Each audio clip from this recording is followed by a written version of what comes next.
Now, the greatest radio shows of all time. Suspense. The Shadow Node. Washington calling David Harding, counter spy. Classic radio theater. The Great Gildersleeve. Fibber McGee and Molly. Dragnet. Gunsmoke. The Lone Ranger. Now, step back into our time machine with your host, Wyatt Cox. Good evening, friends of the Inner Sanctum. An hour of Bob Bailey as yours truly, Johnny Dollar. We're going to open with a 30-minute episode from 1960 in the tail end of the series. And I think you will find this an interesting program. You'll get to see the differences between the half-hour program, which actually was only a 25-minute program, and the quarter-hour programs, which I tend to think were better produced because you had more time to develop characters and the such. Let's start off with January 17th, 1960. Bob Bailey as yours truly, Johnny Dollar, and the Evaporated Clue Matter. Johnny Dollar. Henry Bascom, Johnny, at Four State Insurance Company. Well, hiya, Hank. It's been a long, long time. Yeah, I know.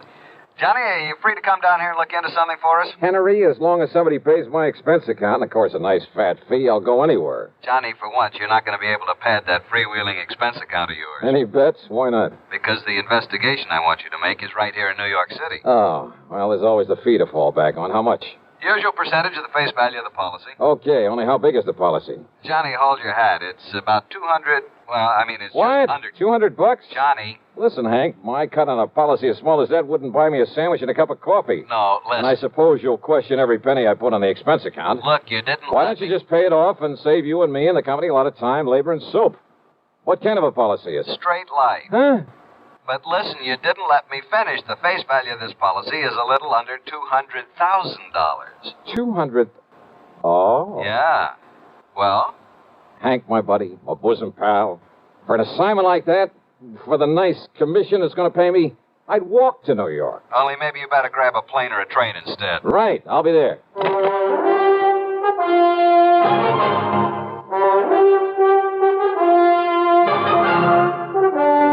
CBS Radio brings you Bob Bailey in the exciting adventures of the man with the action-packed expense account, America's fabulous freelance insurance investigator. Yours truly, Johnny Dollar.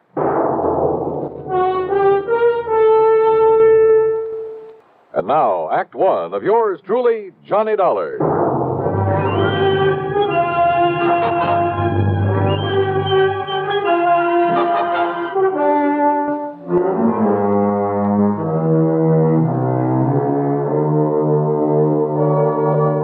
Expense account submitted by Special Investigator Johnny Dollar to the Four State Insurance Company, New York City office. The following is an account of expenses incurred during my investigation of the Evaporated Clue Matter.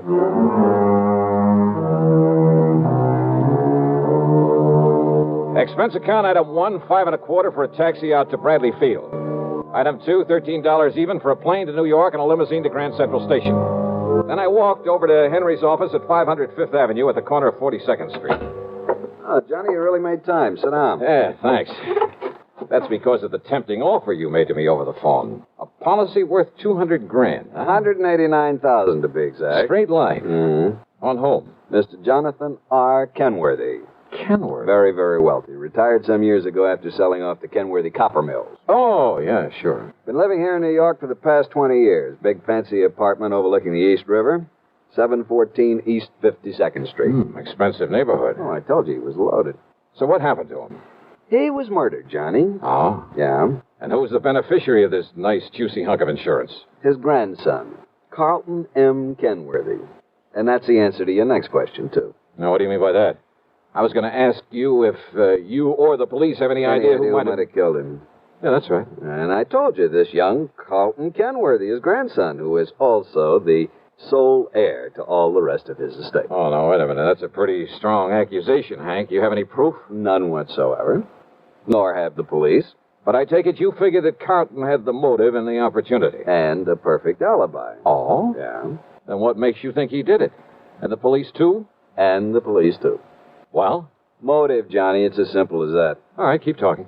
It's simply that nobody else in the world could possibly benefit by old Mr. Kenworthy's death. Well, now, Hank. Plus the fact that he had no enemies.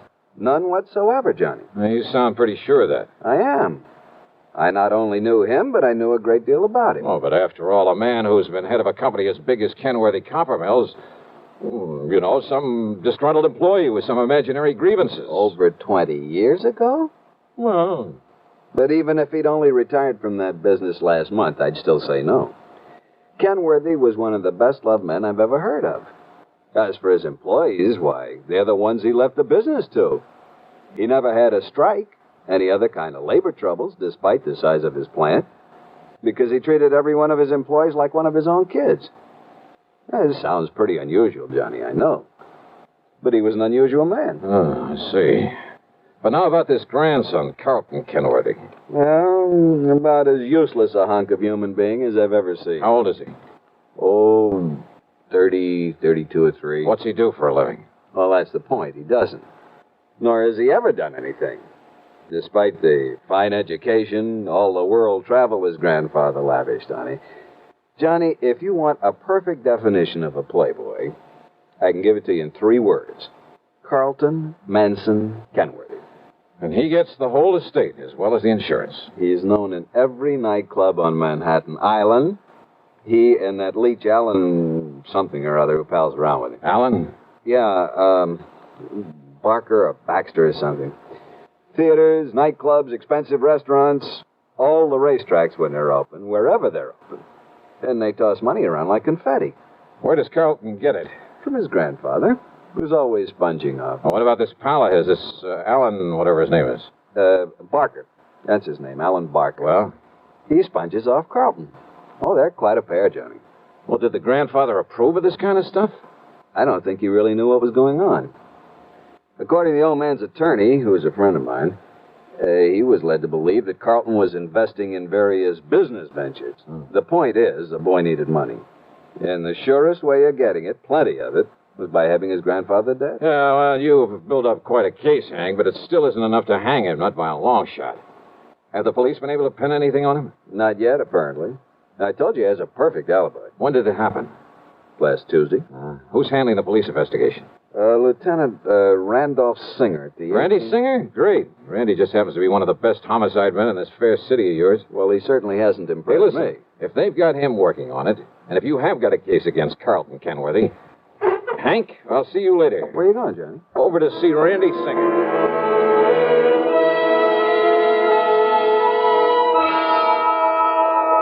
Sure, Johnny, I'm just as sure as your friend Hank at the insurance company. Why, Randy? Well, the way that boy played around cost him a fortune. Even more than his grandfather gave him. You're sure of that? What do you mean?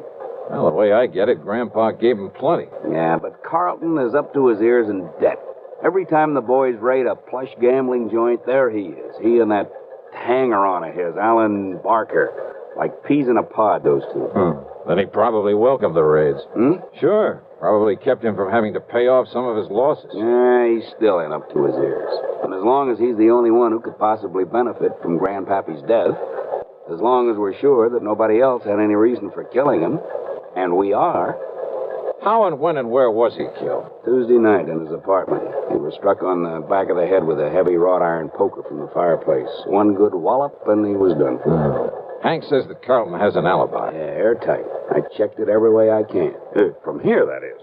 Then where's your case against him? But if you can break that alibi... But Randy, if you've checked it out... I said from here. But if that company of yours will pay your expenses to Alaska... Alaska? That's right. Oh, look, with such flimsy evidence... Will you do it, Johnny? But now listen, Just Randy... to, let's say, to get me off the hook. But I'm still not convinced that... Johnny... Okay, Randy, sure.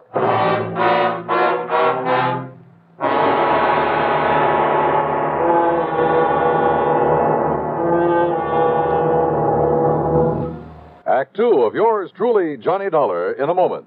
From January 17th, 1960, Bob Bailey as Johnny Dollar here on Classic Radio Theater. By the way, do you know who the first Johnny Dollar was?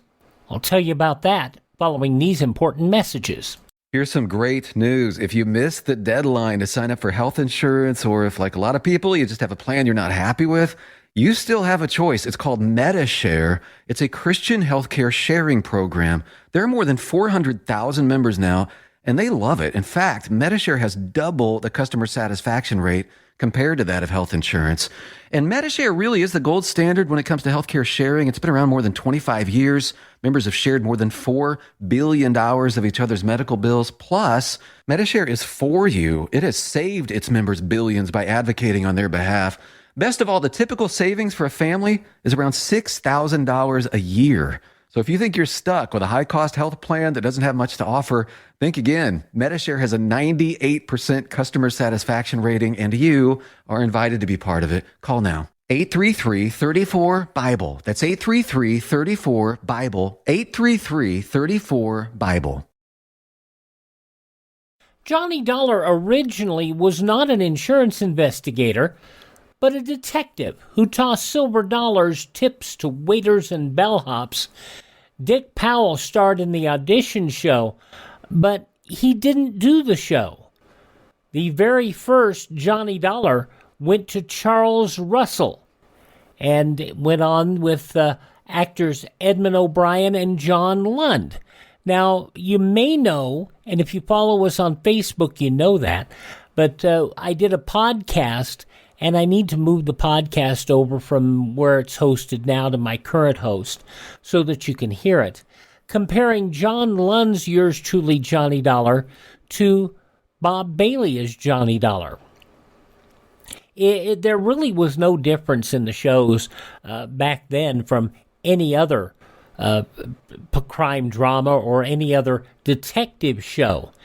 And quite frankly, I will tell you that the new format of the show, 5 quarter hours a week, led to much better character development in the show.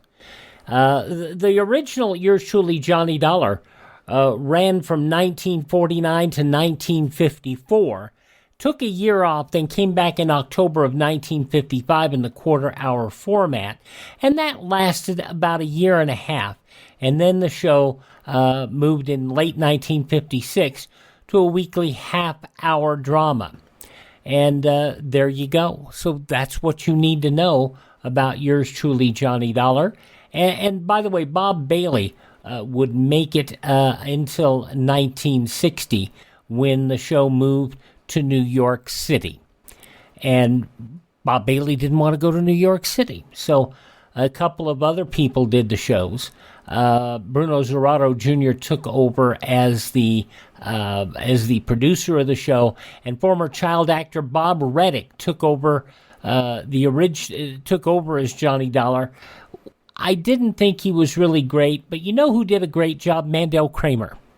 And Mandel Kramer was the last Johnny Dollar, as you've heard here on Classic Radio Theater. Okay, I've talked long enough. Let's get back to the Evaporated Clue Matter, an episode of Yours Truly, Johnny Dollar, from January 17th, 1960. And now, Act Two of Yours Truly, Johnny Dollar, and the Evaporated Clue Matter.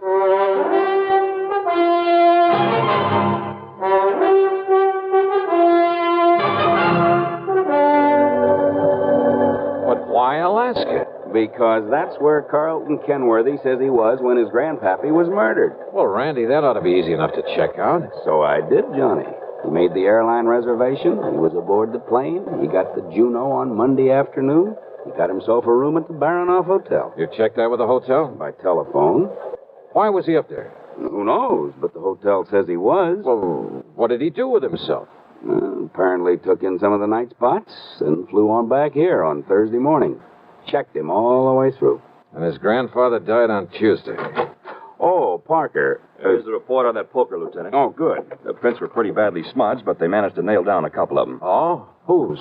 Yeah, look at this, Johnny. Yes, sir. One print from the deceased And a couple made by Carlton Kenworthy. Yes, sir. And why not, Lieutenant? What? Kenworthy. After all, as I told you several times, I've often made up the fire for my grandfather there in his apartment. So is there any reason why my fingerprints shouldn't be on that poker that was used to kill him? He's got a point there, Randy. Well, listen. Of course I have. The fact remains... And didn't this officer say the prints of both myself and my grandfather were badly smudged? Yes. So, Whoever did it wiped off his own prints and part of ours. Quite possible, Randy. The fact remains, The fact Kenworthy. remains that I was in Alaska when my grandfather was murdered. Why, Carlton? Just a little trip, a little fun, just... Who are you? Johnny Dollar, investigator for the insurance company. Well, Dollar, I certainly hope you can accomplish more than these stupid police have. Of all the stumbling, bumbling... Well, That's all, Parker. Yes, sir. Well, Lieutenant, that silly look on your face. Because I think you killed him. Because you're the only one with any reason But I to. didn't, of course. How could I? Hey, tell me this, Carlton. I'll tell you anything I can, Mr. Dollar, if you'll get this incompetent flatfoot off my neck. Kenworthy. And, of course, help to solve the murder of my poor, sweet, kind old grandfather. Okay. Did you make that trip to Alaska alone? Yes, that's right. Okay, thanks. That's all? That's all. For now. Very well. And will you keep me advised, Lieutenant, if by some stroke of luck you should happen to make some progress for a change? Get out, Kenworthy. Gladly. Just be sure you stay around, that you don't leave town. Don't be silly, Lieutenant. Why should I? Johnny, so help me, if that guy... If I have to... Okay. Just give me one thing, Randy, an address. Huh? Yeah.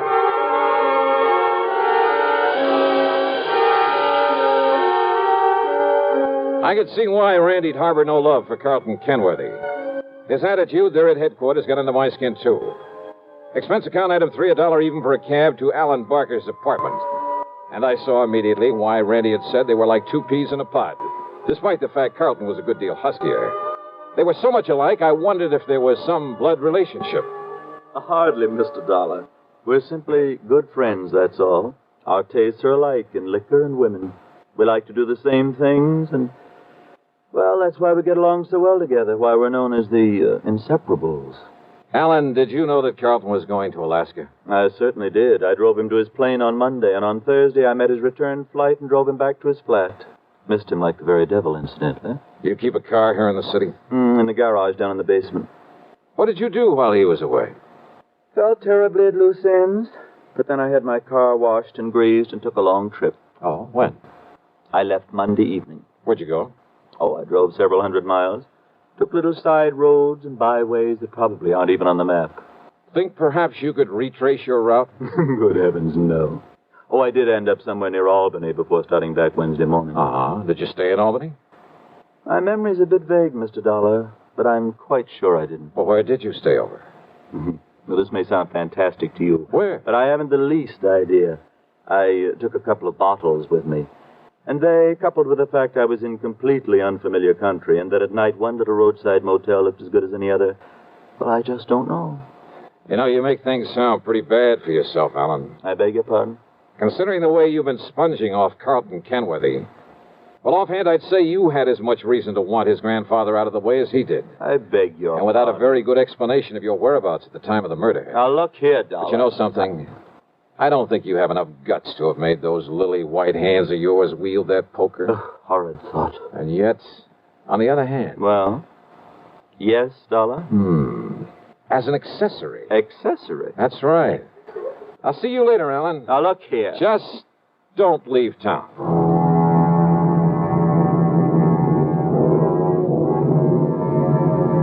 Carlton, possibly. Alan, well, I don't know. I don't pretend to be an expert judge of character. But I'd swear that Alan wasn't capable of killing a man. And yet, as Randy had said, unless we could somehow break Carlton's alibi. And then I got an idea. It would take time, it would be expensive. But with $189,000 of insurance involved, yeah, I decided to take a flyer. Stick my neck out all the way. And now, Act 3 of yours truly, Johnny Dollar. Expense account item 4, $489.54. That's a round-trip plane ticket to Juneau, Alaska, by way of Seattle, Washington. It wasn't until we got there that I suddenly realized I'd been pretty stupid. In spite of the fact that Alan looked very much like him, I should have taken along a picture of Carlton Kenworthy. And certainly I should have taken along a set of his fingerprints for comparison with any I might be able to pick up. Or even a sample of his handwriting. But I didn't, so I'd have to work things out the best I could. Item 5, $10 for miscellaneous taxi fares. Item 6, $10 for a room at the Baranoff Hotel. And yes, I get the same story Randy Singer had about Carlton's having been there, having spent plenty of time at the bar and the bubble room, at nightclubs all over the town. But then it was item 7, $8.50 for some drinks and dinner in the main dining room that finally did the trick. Yeah, that pointed out the one small, seemingly insignificant way in which I could either prove or disprove Kenworthy's alibi. Believe me, seldom has the solution of a murder case hung on such a slender thread. Anyhow, less than 36 hours after I'd left New York, I was back at Idlewild Airport. Item 8, 10 cents for a phone call to Randy Singer. Item 9, $7.50 for a fast taxi into 18th Precinct headquarters. Johnny, where you been anyway? Did you get in touch with Carlton? He's right here in my office. Good boy, Randy. Well, hello, Carlton. Ungodly hour to drag a man out of bed and over here. Yeah, have a bad night of it? Well, Alan and I did do the town a bit. Have you found some lead, I believe you call it, on the killer of my grandfather? Yeah, maybe. Do you mind if I sit down? Maybe you'd better. Where were you when your grandfather was murdered? Why, I've told you, Juneau, Alaska. Yes, but was he really in Juneau, Alaska? I think we'll find out. January 17th, 1960, yours truly, Johnny Dollar, here on Classic Radio Theater. We'll have an episode of the Quarter Hour Show from 1956 coming up in just a few minutes. Thank you for tuning in to Classic Radio Theater with Wyatt Cox on your favorite station. Well, you've heard me talk about Mike Lindell, the inventor of MyPillow, and how his pillow's given me a great night's sleep. He continues to roll out new offers on his products. His latest on the towel sets. Now, towels aren't something you think about. I never knew what I was missing till I tried the towels last year. You've all helped build Mike Pillow into the incredible company it is today, and trust in Mike Lindell has given you a better night's sleep. Mike's now changing the game with a 6-piece towel set, USA cotton, extremely absorbent, yet still providing that soft feel you look for in a towel. 2 bath, 2 hand towels, 2 washcloths for a limited time, $39.95 using our promo code USA. It retails for over $100. Remember, all MyPillow products come with a 60-day money-back guarantee. Go to MyPillow.com, click on the Radio Listeners Square, use this promo code USA to get this price of $39.99 on the towels, or call 1-800-951-8175.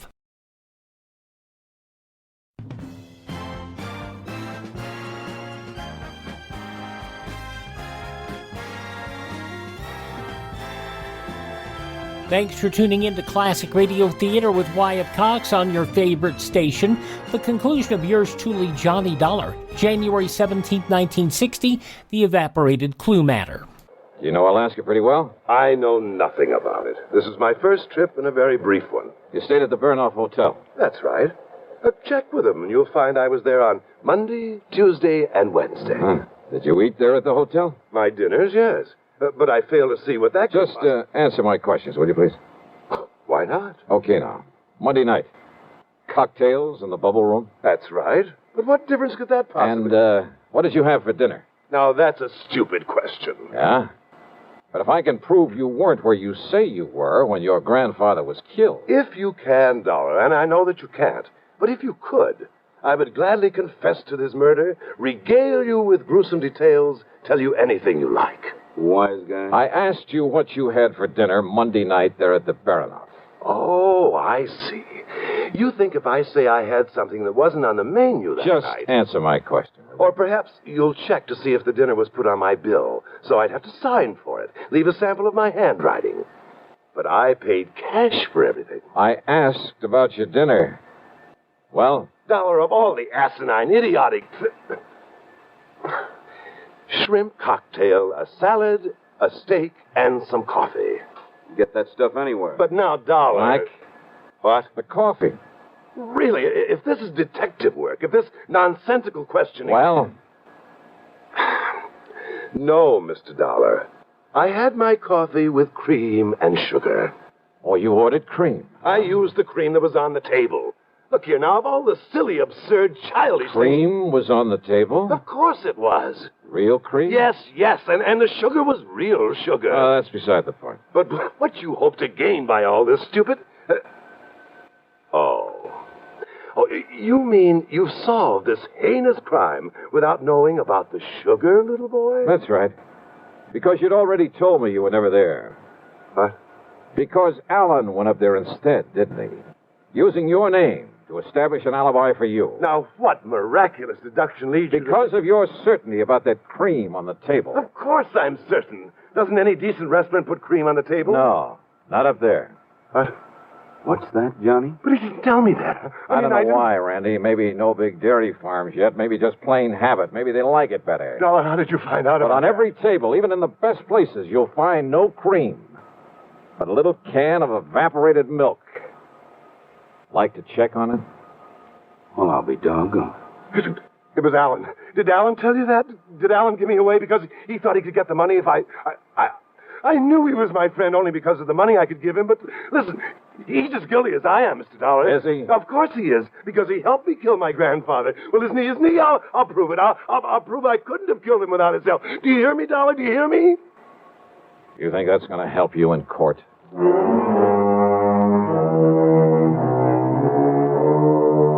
Believe me, if I were to put down all I think about the Alan Barkers and Carlton Kenworthys and all the rest of that rotten...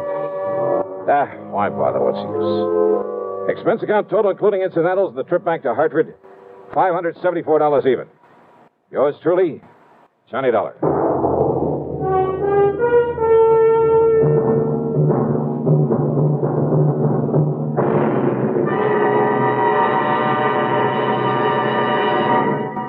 Now, here's our star with a word or two about next week's program. And a welcome to a couple of more stations that have joined us. WBRK in Pittsfield, Massachusetts, and WKNY over in Kingston, New York. We're glad to have you with us. And, man, how this network grows and grows. As for next week, well, I wonder just how you'd feel sitting on top of a nuclear explosive device, knowing the darn thing may go off any second and blow you to kingdom come. I know how I feel. And I'll tell you all about it on my program next Sunday, as usual, right here on the CBS radio station that brings you all the best in programming. The story's a real cliffhanger, and I'm sure you'll like it. Join us, won't you? Yours truly, Johnny Dollar.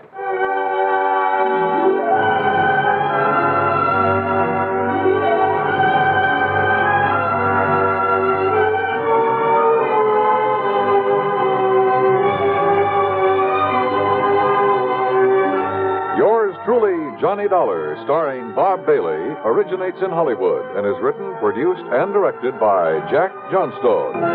Heard in our cast were Harry Bartell, Herb Vigran, Carlton G. Young, Herb Ellis, and Jack Edwards.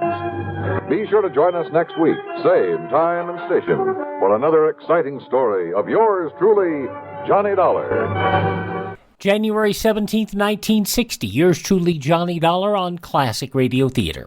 Oh, come on, I hate you. You have no right to speak to me. You're stupid, you're evil. You believe in your God, guns, and gold. You shouldn't have the right to vote. We must fix this disgusting country now. We want socialism now. Whoa there, little fella. Our U.S. Constitution protects your right to say these things, even if they are drivel. Our founders believed in our inalienable rights granted by God, not some mafia. Our Bill of Rights protects your personal freedoms, your absolute right to speak to others, whether loving and kind or hateful and stupid. Utopia doesn't exist. It only destroys. Millions of innocents slaughtered by the communists in Cambodia, China, and the Union of Soviet Socialist Republics. And millions of people were gassed by Hitler's National Socialist Party. Where do you stand? Help us save the Constitution and restore our American dream. Go to SaveMyFreedom.com. That's SaveMyFreedom.com. Brought to you by the American Media Council. We go from Bob Bailey and yours truly, Johnny Dollar, to Bob Bailey and yours truly, Johnny Dollar. The second part of a 5-part story, the Ricardo Amerigo Matter, from 4 years earlier, January 17th, 1956. From Hollywood, it's time now for... Johnny Dollar. Sergeant Barney Peters, Fort Morris Police. Oh, hi, Sergeant. Thought you and Adam Bowles were coming over here to look at the evidence in the murder of Ricardo Amerigo. We are. Ed's out warming up his plane. That's why I answered his phone. We got a visitor here in Port Morris. Who? The guy Ed thinks did the job. Pete Corbin, Amerigo's booking agent? That's right. In Port Morris? That's right. Well, are you holding him? I can't. No legal reason to, in spite of Ed's suspicions. Well, what's Corbin doing there? I don't know unless Ed's right about him. Huh? And Pete knows you're on his trail. Oh, what's that mean? What could mean he's down here gunning for you.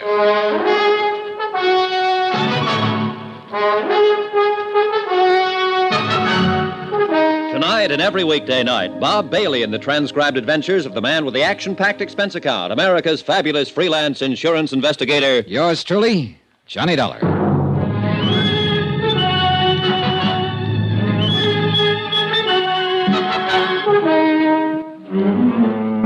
Expense account submitted by Special Investigator Johnny Dollar. Location, Port Morris, New Jersey. Following is an accounting of expenditures incurred during my investigation of the Ricardo Amerigo Matter. Item 3, $1 even. For whatever it was, the local druggist recommended to pull my stomach back together after the flight in Ad Bull's private plane from Ad's farm in South Vineland to Port Morris. In a sense, I'm glad we flew. In a car with Ed at the wheel, we'd have been all over the road. As it was, we were only all over the sky. Oh, beautiful day for flying, isn't it, Johnny? Can't you hold a straight course, Ed? What's the matter with this ship? Not a thing. I like to weave around a bit. I like the feel of it. You know, all that power under you. Yeah. Sure you're not just trying to scare me into welching on our little bet? I'm going to win that bet, Johnny. Your commission on the case, plus all that goes on that well-padded expense account of yours. You just get busy and find the body. Why don't you forget your dark past as a private eye and stay retired? What? And leave an old friend like you floundering around with a case that's clear cut? You don't watch your steering, we'll be floundering around in those salt marshes down there. Sorry. But can't you see, Johnny? Pete Corbin, Amerigo's agent, has to be the heavy. He's the beneficiary of Amerigo's policy. Amerigo owed him a lot of money. Too easy. And Pete's the only person we know of who was with Amerigo constantly. You got motive, opportunity. Too easy, I tell you. But I wonder what under the sun Pete's doing in Port Morris. That we'll be finding out. We'll land there in a couple of minutes now.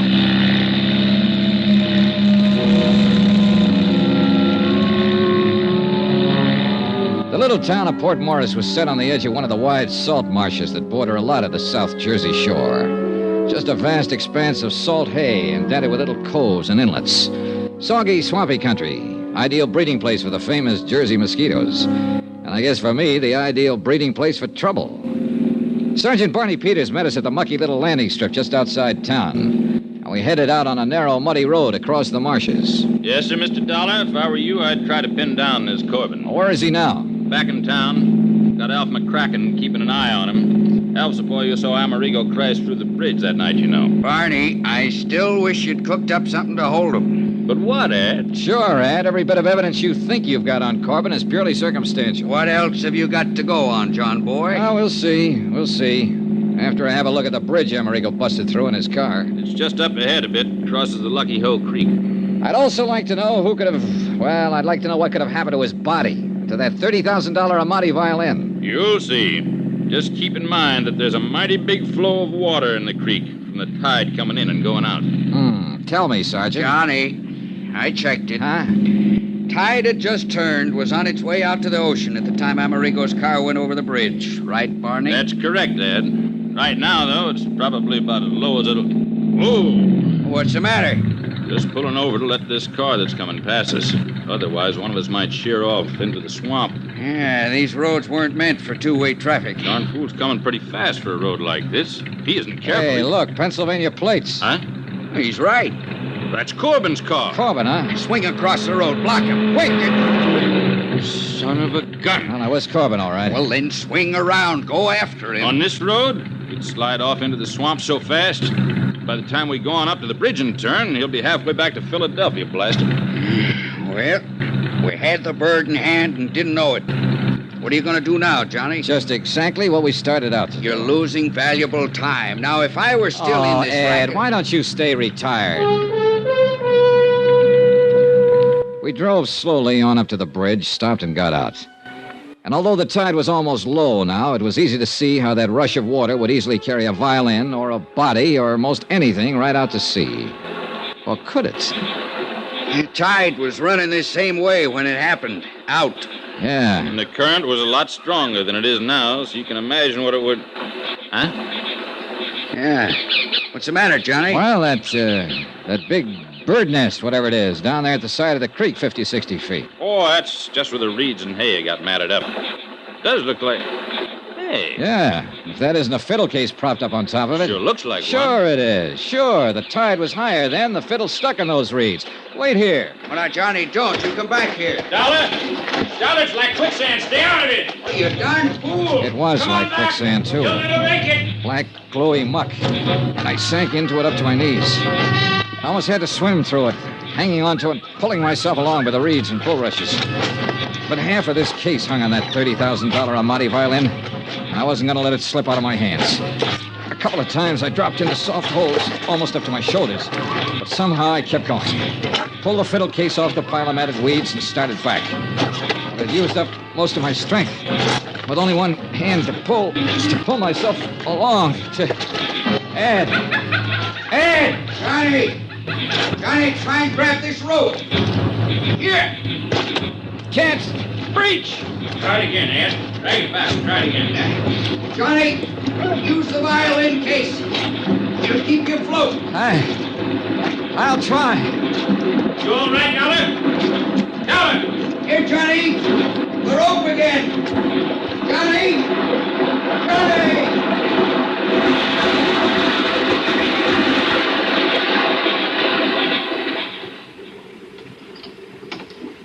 I hadn't passed out. So help me, I hadn't. Not entirely, that is. Or I'd never have been able to grab the line that Ad Bowles threw to me. Needless to say, I took a lot of kidding from Ad and Barney Peters on the drive back to Port Morris, especially since I didn't really know what had happened until I came to in the back seat of the car, clutching the fiddle case.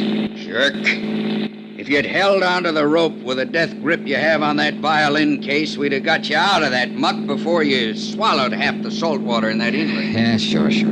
I'll say this for you, Mr. Dollar. You don't give up easy. The fiddle. The $30,000 Amati. At least I had half of this miserable case in hand in my hands. There'd be no insurance collection on that violin. And then I saw it.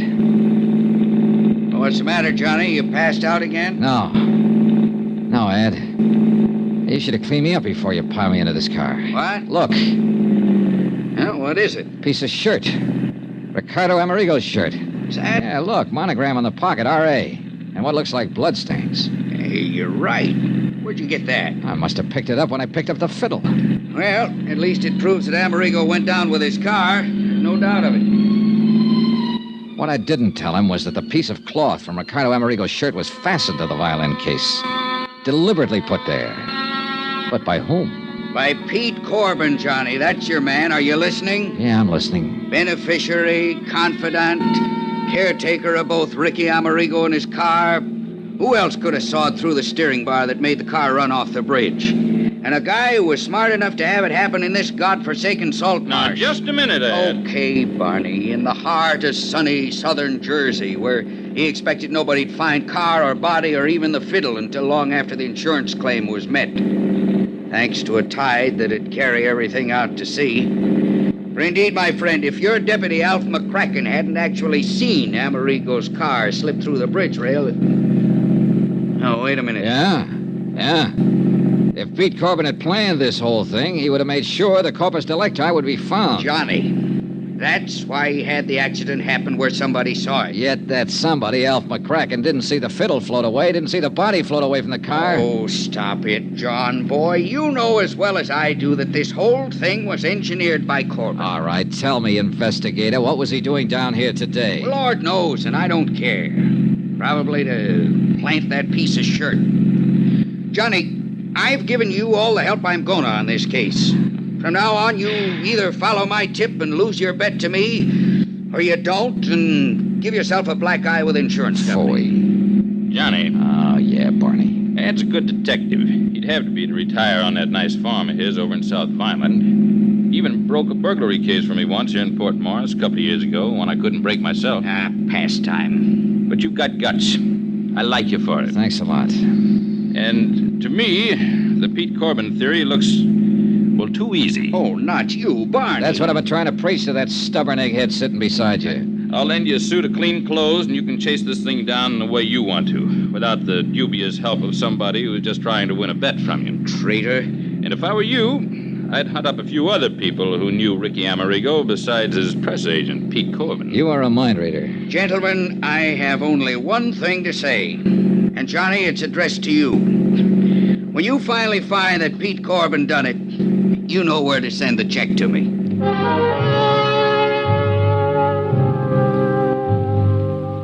At Port Morris, we learned that Alf McCracken had lost track of Corbin when the former dropped in at Osborne's Oyster House for a dozen on the half shell. Hadn't even seen him take off in his car, much less leave in a hurry after spotting us on the road to Lucky Hole Creek.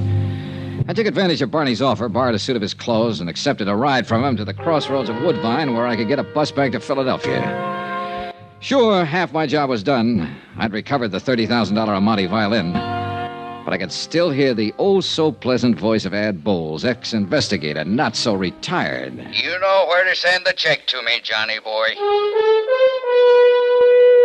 Expense account item 5, $4.95. Bus fare from Woodbine to Philadelphia. And believe me, it's a long bus ride.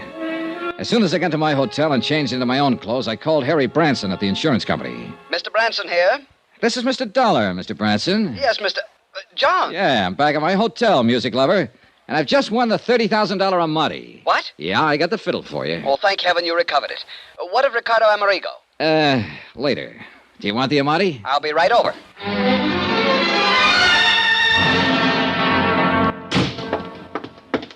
Where is it, John? Where is it? Right here, Harry, right here. Case, bow, and all. Oh, thank heaven. And by some miracle, it's dry as a bone and all in one piece. Voila. Oh, thank heaven. John. John? What's the matter?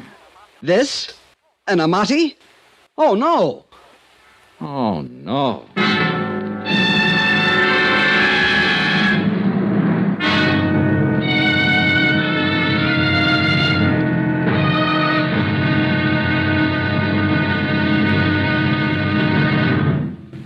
Now, here's our star to tell you about tomorrow's intriguing episode of this week's story. Tomorrow, the results of a poker game.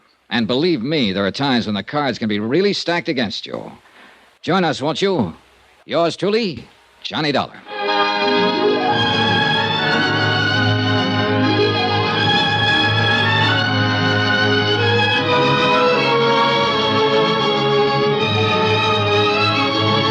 Yours truly, Johnny Dollar, starring Bob Bailey, is transcribed in Hollywood. Written by Sam Dawson, it is produced and directed by Jack Johnstone. Be sure to join us tomorrow night, same time and station, for the next exciting episode of Yours truly, Johnny Dollar.